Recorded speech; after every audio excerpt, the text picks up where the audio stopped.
Cube Radio. Salut, c'est Brigitte Noël. Je suis en compagnie de Félix Séguin. Félix, avant de commencer l'épisode, je pense que tu as quelque chose à nous raconter.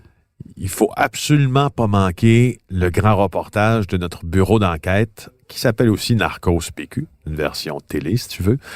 Un reportage qui nous a amenés au cœur de la guerre des cartels dans l'État de Guerrero au Mexique, qui nous a amenés voir des anciens de la DEA à Washington, D.C., qui nous a aussi fait tourner plein d'entrevues à Montréal qui vont vous faire comprendre la narcoculture. Je vous conseille de ne pas le manquer. Vous pouvez regarder le grand reportage Narcos PQ qui est disponible en exclusivité sur Club Illico dès aujourd'hui. Cet épisode traite de sujets qui pourraient choquer certaines personnes. Soyez-en avertis.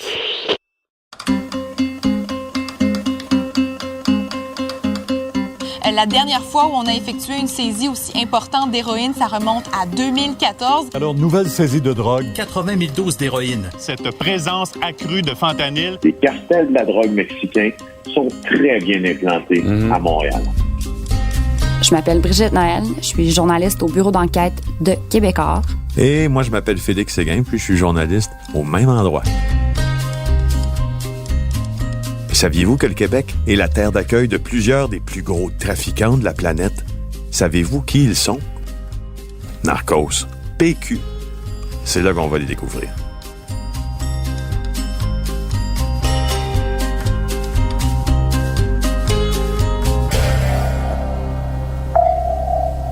Aujourd'hui, on vous parle d'une famille qui est sûrement la plus connue dans l'histoire des narcotrafiquants québécois. Pour ce nouvel épisode de Narcos PQ, on se penche sur le cas des Rizzuto. Salut Brigitte. Allô, je te dérange-tu?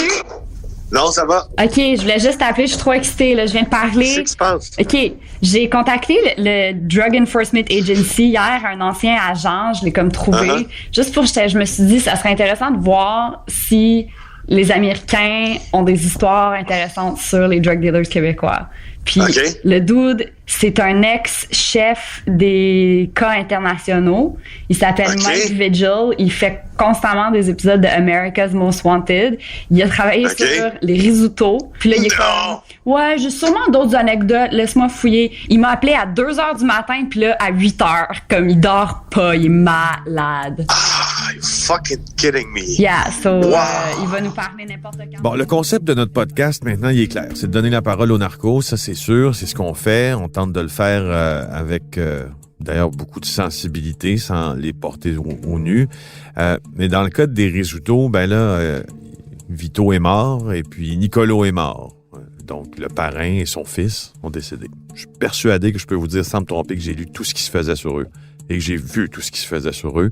Et ça me fascine tout autant, mais dans Narcos PQ, il faut choisir une porte différente pour entrer dans ce sujet-là et puis vraiment, on l'a trouvé. Fait qu'en plus de Mike Vigil du fameux Drug Enforcement Administration, on rencontre aussi Pietro Poletti, un ancien sergent détective du SPVM qui a traqué et arrêté Vito Rizzuto vers la fin des années 90, au début des années 2000.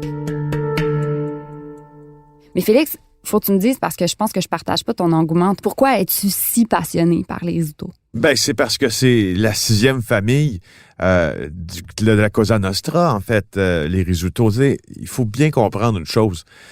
Pour moi, les Rizzuto, c'est un success story criminel. Et pour comprendre ce success story-là, il faut comprendre qui ils sont. Donc, t'as le papa, qui s'appelle Nicolo Rizzuto, qui, lui, au tournant des années 70-80, a ravi le pouvoir à Montréal à Paolo Violi, en le faisant tuer d'ailleurs. Donc, Nicolo Rizzuto, vieil homme, chapeau de feutre, tiré à 4 épingles et très cliché, si tu veux. Il avait vraiment l'air d'un parrain. Lui, Nicolo Rizzuto, il voyait dans son fils Vito sa succession. Nicolo Rizzuto a contrôlé, à partir des années 80, toute la ville de Montréal, en stupéfiants, en apport de stupéfiants, en jeu illégal, en booking et tout ça. Et son fils, vers la fin des années 80, est venu reprendre, si tu veux, le collier. Ça, c'était Vito Rizzuto. Et Vito Rizzuto a amené la mafia montréalaise à un endroit où elle n'a jamais été, c'est-à-dire dans une vraie entreprise criminelle lucrative qui s'est affranchie d'ailleurs de la famille de New York. Il pouvait fonctionner tout seul, il prenait ses propres décisions. Il avait des tentacules partout dans le monde. Mais Vito Rizzuto, pourquoi il me fascine, c'est qu'à la fin, c'était dans le fond un arbitre. Il arbitrait des conflits commerciaux, il arbitrait des conflits criminels, il touchait pas directement à la drogue, il touchait pas directement à l'argent, mais la mafia, sous son égide, si tu veux, est presque devenue ce qu'elle est dans plusieurs pays, c'est-à-dire une entreprise quasi légale. J'aimerais vraiment que nos auditeurs puissent voir tes gesticulations en ce moment. Ça paraît que j'aime ça. Hein? Je veux t'en parler. Oui. Je veux t'en parler. Si t'avais à me résumer genre les top 3 grands coups des Rizzuto, ça serait quoi? Les 3 grands coups des Rizzuto, pour moi, sont assez simples. Le premier grand coup des Rizzuto, c'est pendant la guerre des motards. Alors, lui est allé sceller une alliance avec les Hells Angels, entre autres, pour que la guerre des motards, qui a fait plus de 150 morts au Québec, s'estompe. Et ce qu'il a fait, c'est qu'il a dit « Hey, les gars, là, il faut arrêter de se tuer dans la rue. » Il a parlé aux gangs de rue, il a parlé aux Irlandais, il a parlé à tout le monde. Il dit « Là, c'est assez. Si on continue à se tuer comme ça, la police va nous frapper big time. » Alors là, mané, ça s'est estompé. Vito Rizzuto a fait en sorte que tout le monde pouvait avoir sa part de trafic, sa part de jeu illégal, sa part de tout. Donc ça, écoute, the art of the deal. Ouais. Son deuxième grand coup, c'est finalement de n'avoir, pendant toute sa carrière criminelle, été arrêté que quelques fois pour des offenses mineures, sauf quand il va se faire arrêter pour le meurtre de 3 capots de la mafia à New York, puis de se faire extrader aux États-Unis. Et Teflon Don, qu'il l'appelait. il l'appelait Teflon Don comme un autre mafieux new-yorkais. D'ailleurs, c'était pas un surnom si original, by the way. Et puis son troisième grand coup, ben c'est, tu sais quoi, quand Vito Rizzuto est sorti de prison, tout le monde pensait que c'était pour être un peu la fin du clan Rizzuto, parce que quand Rizzuto était en prison à Florence, Colorado, aux États-Unis, les gens en ont profité ici pour essayer de prendre ce qu'il avait. Et plusieurs personnes disaient « Ouais, Vito, quand il va revenir, ça va avoir changé. » Mais quand il est revenu, je peux te dire qu'il y avait du monde autour de sa table. Donc, il a réussi, il était pour réussir à se remettre en selle au niveau où il était quand il a été emprisonné, quand ses fils, son père, ont été tués. Fait qu'on va approfondir ces histoires-là avec l'aide de 2 policiers, un Canadien et un Américain, qui ont passé des années à traquer Vito Rizzuto et son clan. Je capote. OK, 11h, je m'apprête à appeler Mike Vigil du DEA. Mike Vigil, qui est un vétéran du DEA, qui a travaillé pendant 3 décennies pour l'agence, notamment comme agent d'infiltration en Colombie et au Mexique, comme directeur des opérations internationales. Bref, il a vraiment voyagé partout, il a tout fait. Puis pour un gars qui a dû jouer le rôle d'un dur à cuire avec des gars comme Pablo Escobar, je dois dire qu'il est vraiment gentil. Mais il a vraiment une gueule à la... Burt Reynolds. Brigitte, Hello, Mike. How's it going? good. How are you? It's good. It's good. I'm just waiting for Felix to call in, and we'll link up so we can start. Avant de continuer cette charmante conversation avec Mike Vigil, on vous présente Pietro Poletti, ex-policier à la voix graveleuse qui a bien connu les Rizzuto. Pietro, aujourd'hui, on va te parler de Vito Rizzuto, du clan Rizzuto, puis de ton travail avec eux. OK. OK. Qu'est-ce que tu as mangé pour déjeuner, pour un soundcheck? Not much. Non? Un café noir. Un café noir. Voyons donc. Smokes and coffee. En fait, la première fois que j'ai rencontré Pietro, c'était pour un souper à un des restaurants préférés de Vito Rizzuto. Il était assis à l'ancienne table du parrain, dans la même chaise, fait à côté au mur, comme tout narco qui se respecte, pour voir tout ce qui se passe dans le resto. Je suis un ancien policier enquêteur pour la police de Montréal pendant une trentaine d'années. J'ai été promu sergent actif. J'ai travaillé à les escouades Carcajou. J'étais prêté à Ottawa comme coordinateur national pour le crime organisé italien. C'était du renseignement, dans le fond. M'assurer que tous les corps de police avaient le même renseignement ou le partage d'informations. Puis Félix, c'est toi qui me l'as présenté, mais comment est-ce que tu le connais? Dans le fond, Pietro et moi, c'est une longue histoire parce que, comme plusieurs journalistes à Montréal, on avait besoin de lui. On l'appelait souvent. Exemple, il y a des journalistes en se réveillant le matin, on l'appelait en disant « Hey, Pietro, il s'est passé quoi en ville? » Avant qu'il soit à la retraite, là. Oui, pendant qu'il était on. Actif. Et actif. Et là, on l'appelait en disant « Qu'est-ce qui se passe en ville? Qu'est-ce qui se passe avec les Italiens? Est-ce qu'on t'a croisé Vito hier au centre-ville? Qu'est-ce qu'il disait? Blablabla. » Puis il a toujours été très, très généreux avec ces informations-là. Donc, on est en train même d'écrire un livre sur sa carrière parce qu'il y en a une vraiment atypique. Pietro, c'est un gars qui a toujours cultivé des sources dans le milieu criminel et je pense qu'on peut dire que dans son carnet de contact, il y avait parmi les meilleures sources mafieuses en ville. Ben, je l'ai rencontré une dizaine de fois, peut-être plus, mais avec mes partners, on a parlé avec lui 2-3 fois. Vito, c'était tout un homme respectueux. C'était comment quand tu le rencontrais? Tu le rencontrais où? Au resto? Au resto, on allait dans son bureau d'avocat. Puis comment ça se passait? Gentleman. C'était une personne qui était à l'écoute. Il te regardait vraiment des yeux, il était sincère. Pour nous, oui. Toutes les choses qu'il nous a dit, il a fait. Vous semblez le respecter un peu quand même. Comment c'était d'être assis là avec un homme qui est quand même un criminel aguerri? Mais c'est sûr que c'est notre travail, c'est pour ça que je suis policier. Il faut avoir ce respect-là professionnel que j'appelle. C'est sûr que c'est des tueurs, c'est des gens qui importent. C'est sûr comment tu peux respecter ça, mais côté professionnel, il faut le respecter. Autrement, on ferait rien. En fait, il y a toujours eu un certain respect entre les hautes instances de la mafia et de la police. Pas un respect de leur activité criminelle, mais un respect pour que la ville fonctionne comme il faut. Pour les mafieux, la police, c'est un mal nécessaire, et pour la police, la mafia, c'est un mal nécessaire. Mais laisse-moi te dire que la police aime mieux avoir un Vito Rizzuto en place ou quelqu'un de son prestige ou de son acabit que quelqu'un qui va utiliser la violence à tous les jours. Voir là, ce que j'entends, c'est un violent sanguinaire, membre au chef d'un gang de rue. Là. Pour Mike Vigil, Vito Rizzuto a capté leur attention pour la première fois en 81. C'était la guerre de clans de la mafia new-yorkaise. Et je pense que Joey Massino, c'est un nom qui te dit quelque chose, Félix? Oui. Fait qu'un haut placé de la famille Bonanno, la famille criminelle Bonanno à New York, a demandé à Rizzuto de s'occuper du meurtre de 3 rivaux. Les cadavres ont été découverts 20 ans plus tard. Fait qu'en 2004, tout est sorti. Rizzuto a été extradé aux États-Unis. Il a plaidé coupable à des accusations de conspiration en vue de commettre un meurtre.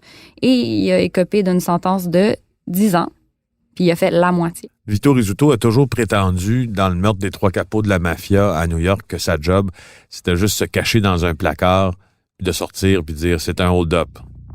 Ça, c'était sa version. C'est plausible? Ben non. Pietro, il a arrêté Vito Rizzuto, hein? Oui, pour l'arrestation qui allait changer la vie complète de Vito Rizzuto, c'est quand le gouvernement américain a obtenu des autorités canadiennes qui soient extradées à New York pour subir un procès pour le meurtre de 3 soldats de la mafia, là-bas. Moi, j'ai arrêté Vito avec mon partner Nick Milano. Comment ça s'est passé? C'était une opération secrète avec la police de New York, puis mon commandant Mario Plante. Et il voulait qu'on aille là avec le SWAT, là, mais on l'avait suivi. Il n'y avait personne dans la maison, juste lui et sa femme. On a refusé d'aller avec les médias. On a cogné à la porte avec un char de police dehors, un auto de police avec les flashers. Il savait. Il nous a fait rentrer. Il dit « Alors, on a un mandat d'arrestation contre vous. » Puis la première chose qu'il a dit, c'est vrai, il dit « Écoute, Giovanna, sa femme, il dit « offre un café aux 2 policiers, si on voulait un espresso. » C'est pas le temps. Donc, il accueille les policiers, tranquillement. Voulez-vous un café? Est-ce que vous pouvez me laisser mettre un habit propre? Rappelez-vous d'une image. Quand Niccolo Rizzuto, son père, est sorti de chez lui sur la rue Antoine Berthelet, dans le quartier-ville à Montréal, il était complet 3 pièces, chapeau de feutre, bien mis, et on disait même qu'il sentait le parfum à plein nez. Les policiers lui avaient laissé l'opportunité de se mettre à son avantage pour sortir de la maison. C'est un peu ce qui est arrivé là avec Pietro, Nick Milano puis Vito Rizzuto. En joke, on avait dit, écoute, c'est notre grosse arrestation, pourriez-vous mettre en habit? Puis, mais j'ai tout le temps travaillé dans ce sens avec l'humour. J'étais tout un peu sarcastique, mais ça marche aussi.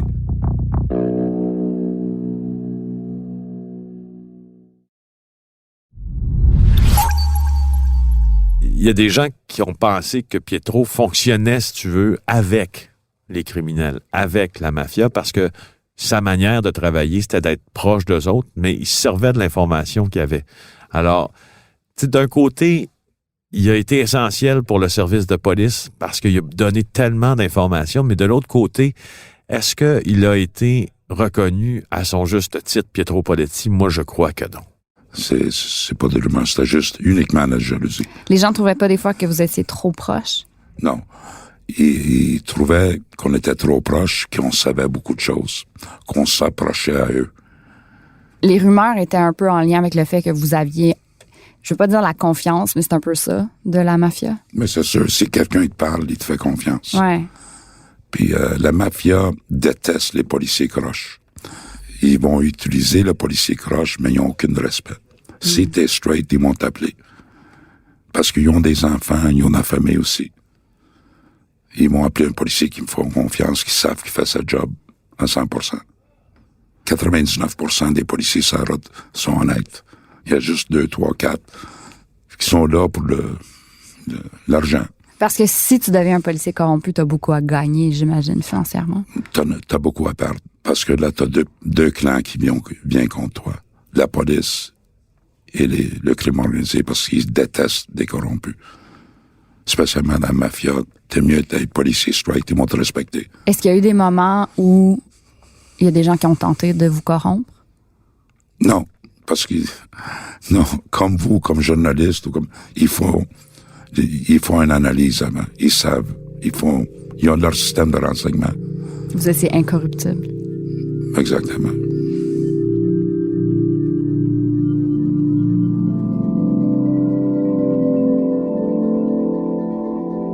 Toi, policier, tu venais du même quartier que les boys, comme tu les appelles. Dans ce temps-là, c'était les boys, oui. Ouais. Faut le dire que je viens de Saint-Henri, puis là-bas, Saint-Henri, Pointe-Saint-Charles. C'est là vraiment que j'ai connu le crime organisé. Quand j'étais jeune, j'étais témoin des extorsions. Dans le coin de Villamort, des petits clans d'Italiens qui faisaient leur mafiosi. Ça, c'est avant que tu sois policier? Oui, exactement. Ils exploitaient le pauvre monde, le travailleur italien ou les commerces italiens. J'étais témoin de ça. J'ai travaillé aussi comme serveur avant de rentrer dans la police des restaurants. Puis je voyais ces criminels-là agir. C'était juste des punks. Et leur succès s'est basé sur le règne de la peur. Donc, j'ai rentré dans la police pour régler ce problème-là, mais au moins l'exposer. Mais il faut quand même dire que Pietro avait un accès particulier aux membres du clan Rizzuto. Lui aussi est italien, il avait grandi dans le même quartier qu'eux. Il avait un peu le même profil, tu pourrais dire, mais sauf que lui, il avait choisi d'être la loi au lieu de la briser. J'avais pas un accès privilégié à la mafia, sauf qu'on se connaît. Je suis d'origine italienne, je parle italien, je connais la culture. Puis la mafia, spécialement la mafia siciliano-italienne, ils vont faire plus confiance à un policier d'origine italienne. Ça, c'est pas juste au Québec, ça peut être en Ontario. On l'a vu aux États-Unis, à New York. Là, pourquoi c'est facile? On comprend, premièrement, le langage puis leur culture. Le vrai mafiosi, il fait jamais du trouble à la police. Jamais. C'est pas son but d'être baveux. Le vrai mafiosi est calme, il est coopératif. C'est ça carrément ce game. On faisait des descentes des groupes. Nos patrons disaient, allez-y, vérifiez. Vito Rizzuto, dans son cas, il a toujours été très respectueux du travail des policiers, nous dit Pietro. Mais là arrive une affaire un peu particulière, une fameuse histoire de couronne mortuaire. Qu'est-ce que ça disait sur la couronne? C'était quoi le message? From the office. Déjà là, quand je l'ai reçu, quand on l'a reçu à la maison, je savais qu'il y avait quelque chose de bizarre. Mais ça... Non, dans le sens que ça se peut pas que la mafia fait ça. Il y a d'autres messages qui vont t'envoyer. Je pensais que c'était un petit pee-wee, un wannabe. Ça sonne à la porte et c'est sa mère qui répond et sa mère reçoit une couronne mortuaire. Pietro sait très bien que dans la tradition mafieuse, quand on reçoit ça, c'est un message très clair que tes jours sont comptés, que la fin est proche. À ce moment-là, c'est de branle-bas parce que là, la police arrive là, tous les amis de Pietro arrivent là, les amis sont policiers aussi, les boss, les patrons, qu'est-ce qui se passe? Vous allez voir que dans cette histoire-là, Pietro Poletti croit dur comme fer que ce n'est pas la mafia qui lui a envoyé une couronne mortuaire, mais bien ses propres collègues pour peut-être faire bouger les lignes dans une enquête ou peut-être parce que lui les dérangeait. Quand je l'ai arrêté en 2004, j'ai lui posé la question. Il a effectivement dit si c'était un membre de ton service qui a envoyé des fleurs. C'était un membre du SPVM qui t'avait envoyé une couronne mortuaire pour te faire parler. Pour faire parler des lignes. C'est des techniques sales, dangereuses, utilisées des fois par la police et qui met en danger leurs membres puis autres personnes dans la société. Ce que ça montre, cette anecdote-là, en fait, c'est que il y a un jeu compliqué entre la police et la mafia, il y a un jeu compliqué entre la police et la police, et il y a un jeu compliqué entre la police et la société en général. Parce que ces techniques d'enquête-là, si ce que Pietro dit finit un jour par se confirmer, effectivement, ça peut mettre en danger des civils, ça peut mettre en danger des gens dans la société en général. Est-ce qu'il y a eu des sanctions pour les policiers? Absolument pas. Ils n'ont jamais fait d'enquête. Ah. Fait qu'on sait pas c'est qui. Non. Mais j'ai tendance à croire plus ce qui s'est passé après. Je crois plus le crime organisé que le service de police. Mais c'est curieux de dire ça. Que tu crois plus le crime organisé que le service Absolument. de police. Oui, dans ce cas-là, oui. Qu'est-ce que ça dit de notre société? On doit revoir notre système de police à Montréal, au Canada. C'est pas normal que, juste à Montréal, il y a eu 400 homicides reliés au crime organisé. Il n'y a même pas 1% qui a été résolu. C'est complètement ridicule. C'est le nivellement vers le bas. On a promu des gens dans la hiérarchie qui n'ont jamais fait de la police.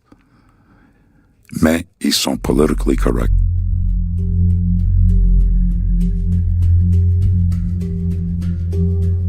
« 400 homicides reliés au crime organisé, 1% résolu. Est-ce que c'est vrai, cette donnée-là? Ben moi, j'ai tendance à le croire et ça a été un chiffre qui a été souvent énoncé par la police à Montréal, par la Sûreté du Québec également, pour une raison fort simple, c'est que, évidemment, il y a deux raisons à ça. La police va mettre beaucoup moins d'énergie à trouver un mafieux qui en a abattu un autre que un homme qui a abattu, je sais pas moi, un jeune commis dans un poste d'essence. Mm-hmm. C'est normal.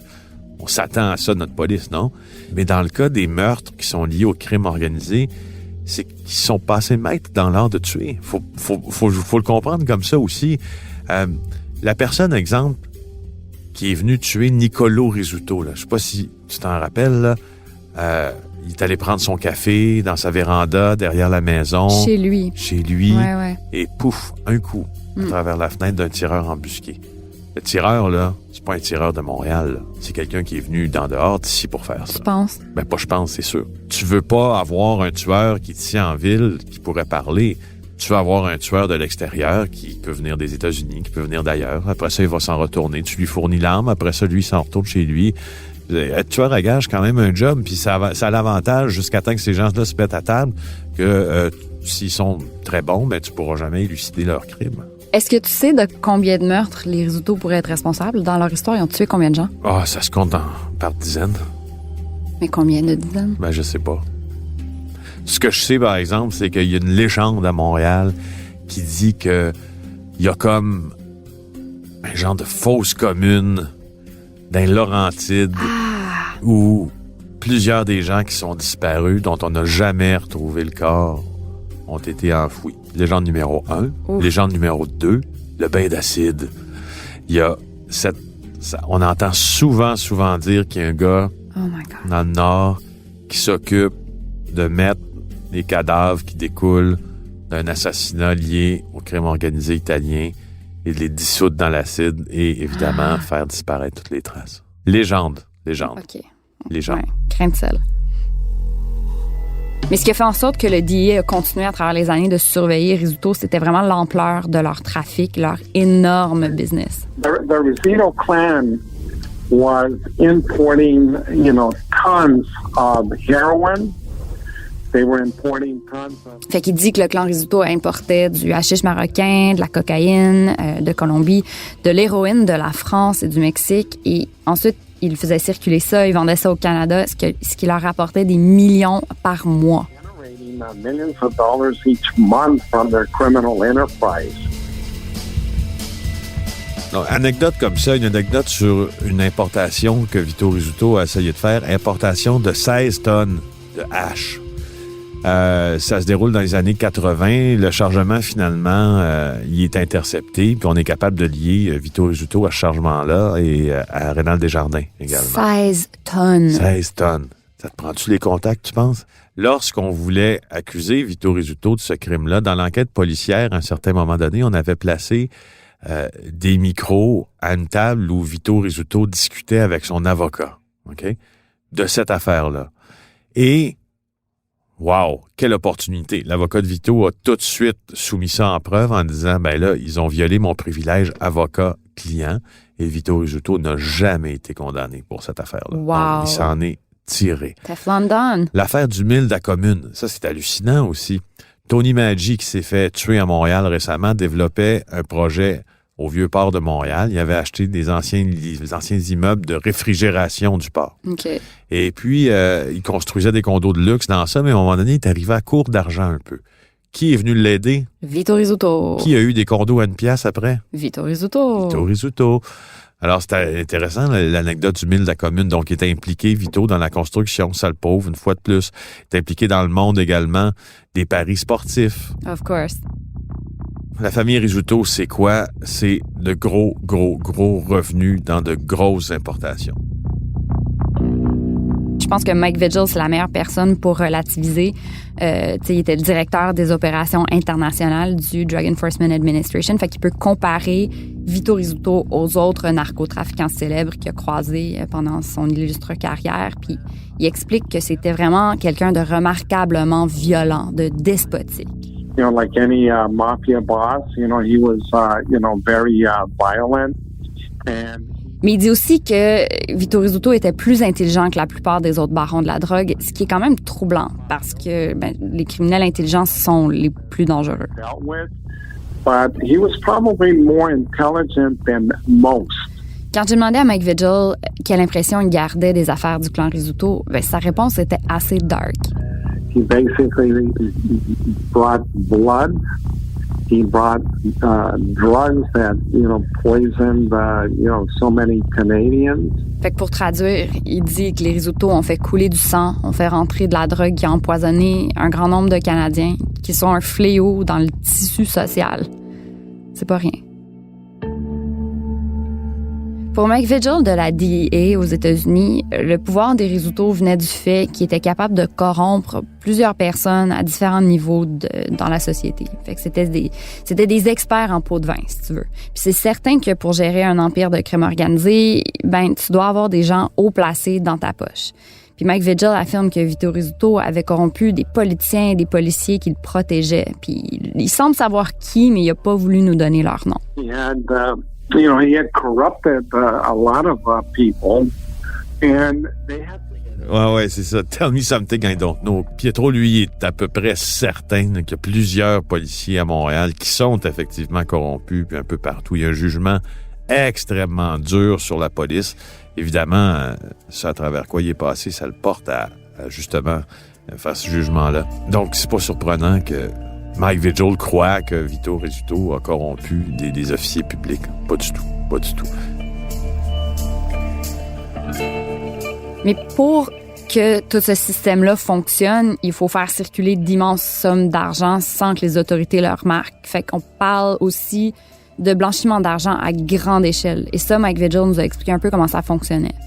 like diamonds, buying gold, things of that nature. Il s'adonnait entre autres au commerce de diamants et d'or, mais il servait surtout de fausses compagnies pour laver l'argent. Puis Félix, toi, t'as enquêté là-dessus. Peux-tu me parler de l'affaire Multiprêt? C'est une des enquêtes les plus fascinantes qu'on a faites, ça.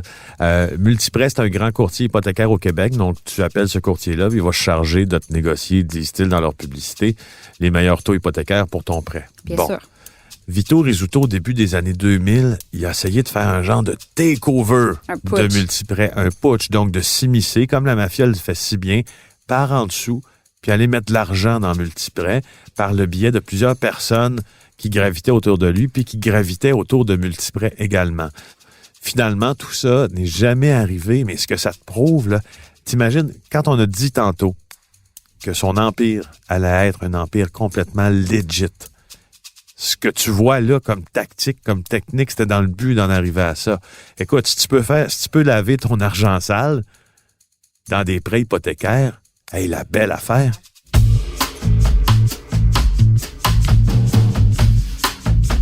Si Vito Rizzuto n'était pas décédé à l'heure où on se parle, la police est convaincue qu'il aurait réussi probablement à blanchir la majeure partie de son argent et de devenir complètement intouchable. Et de l'argent, il y en avait partout dans le monde, partout en Amérique du Sud. Il y en avait beaucoup en Italie. On se rappelle le scandale de la construction du pont de Messine qui devait lier... On s'en rappelle pas. Non? Non. Ben moi, je vais t'en rappeler. Ouais. Le pont de Messine devait relier l'île, donc la Sicile, en Italie, à la oui. terre ferme, Okay. en Italie. Il y a eu un énorme scandale de corruption dans ça et on a découvert que Vito Rizzuto avait des liens certains avec cette affaire-là. Ouais. Il y a quelque chose qui est venu nous prouver que Vito Rizzuto avait établi son empire de manière si importante à Montréal qu'il était presque intouchable, c'est la commission Charbonneau. On a compris dans la commission Charbonneau que la business de la construction, minimalement à Montréal, c'était l'affaire, entre autres, de Vito Rizzuto. La construction de trottoirs, la construction d'infrastructures. C'est ça l'importance des Rizzuto. Mais selon Mike Vigil, il faisait aussi affaire avec les cartels, les plus gros cartels du monde. Fait que le cartel de Medellín avec Pablo Escobar. Quoique, à sa connaissance, Rizzuto n'a pas rencontré Escobar directement. Ce genre de meeting-là était un peu trop compromettant. Fait qu'il y avait des associés qui s'occupaient de tout ça pour pas que Rizzuto lui-même soit trop exposé. Mais apparemment, Rizzuto blanchissait aussi de l'argent pour les cartels. Et pour d'autres personnes aussi. C'était des gens vraiment puissants. On peut aussi dire que c'est encore un groupe puissant. En tout cas, c'est ce que dit l'ancien policier Pietro Poletti. C'est quoi l'héritage de Vito Rizzuto, du clan Rizzuto? Mais l'héritage, ils sont encore là. S'il n'y a pas d'héritage, la famille est encore là. Et ça finit pas. Il y a son fils est encore là. Ses neveux sont encore là. Il abandonne pas ça. OK, bien ça ressemble à quoi aujourd'hui, donc, leur empire? Ça continue. Ça continue. De la même envergure? Je dirais pas, ils sont en train de restructurer. Alliés avec d'autres personnes. Mais pour donner une idée, la fortune de Vito Rizzuto était comparable aux plus grands trafiquants, narcotrafiquants de la planète, qu'on pense à Pablo Escobar, qu'on pense à El Chapo. Il avait donc su créer cet empire-là criminel, caché, lessivé, à l'abri du fisc, à l'abri de la police, à l'abri des lois. Donc, si Vito Rizzuto a été capable d'avoir une si grande fortune, si son clan a été capable de toujours avoir de l'argent qui coule comme de l'eau, c'est parce qu'ils ont des partenaires. Et ces partenaires-là contrôlent les grosses structures également du pays puis de la province. Donc, le port est toujours contrôlé criminellement, du moins par les Irlandais. Et les Irlandais, c'était des amis des Italiens. Alors... Puis n'oubliez pas, la police, on est tout le temps en retard. On va le savoir quand quelque chose arrive. Mais à dire que le clan Rizzuto ou le clan Mano, c'est fini, it's wisdom of a fool. Quelqu'un qui vaut des centaines de millions ne laisse pas ça aller. C'est une corporation. Ça marche exactement comme une corporation, un business. Si le père est mort, le fils, la compagnie ne ferme pas, ils vont continuer. Il y a des actionnaires. Ça fait 30 ans qu'ils ont travaillé les Rizzuto. Et on parle, si on met un prix sur les enquêtes, on touche à peu près 1 milliard. Ils l'ont arrêté juste sur une chose, le Canada, une faculté affaiblie, qui a été acquittée. Il faut se poser vraiment la question, qu'est-ce qui se passe dans les forces de l'ordre?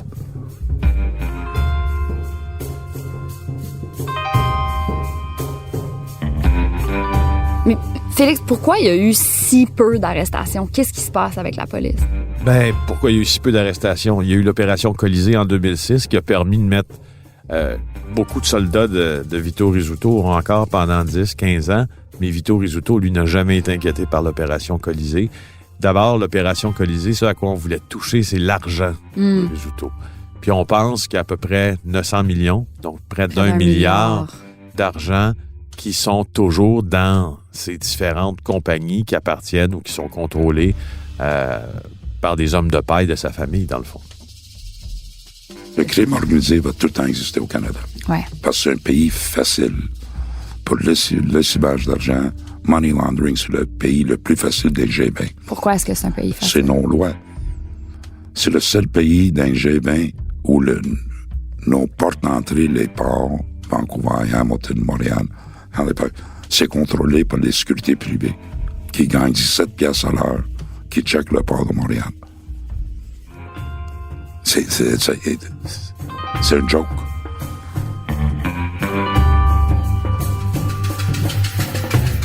Bon, il faut savoir, le port de Montréal, c'est considéré encore par la police comme la plus grande porte d'entrée de la drogue, entre autres, pour le Canada. Puis Montréal est toujours considéré par la police, mais à peu près tous les services policiers d'Amérique du Nord comme l'une des plaques tournantes du crime organisé en toute l'Amérique du Nord.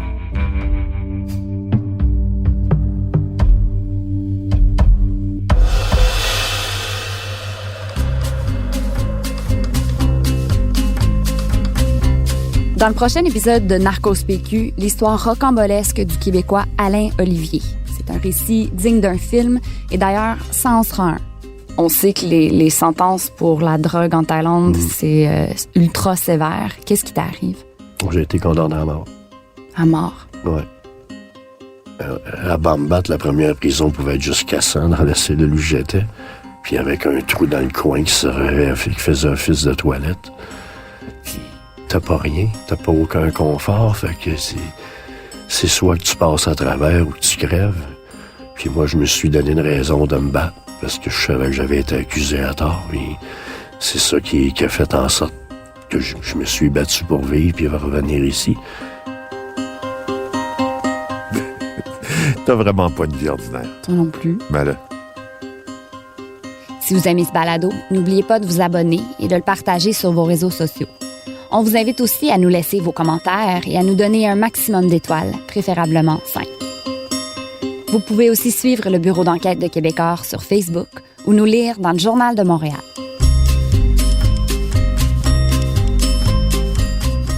Animation et recherche, Félix Séguin et moi-même, Brigitte Noël. Mix sonore, Philippe Séguin. Réalisation et montage, Bastien Gagnon La France et Anne-Sophie Carpentier. La série Narcos PQ est une coproduction du Bureau d'enquête de Québécois et de Cube Radio.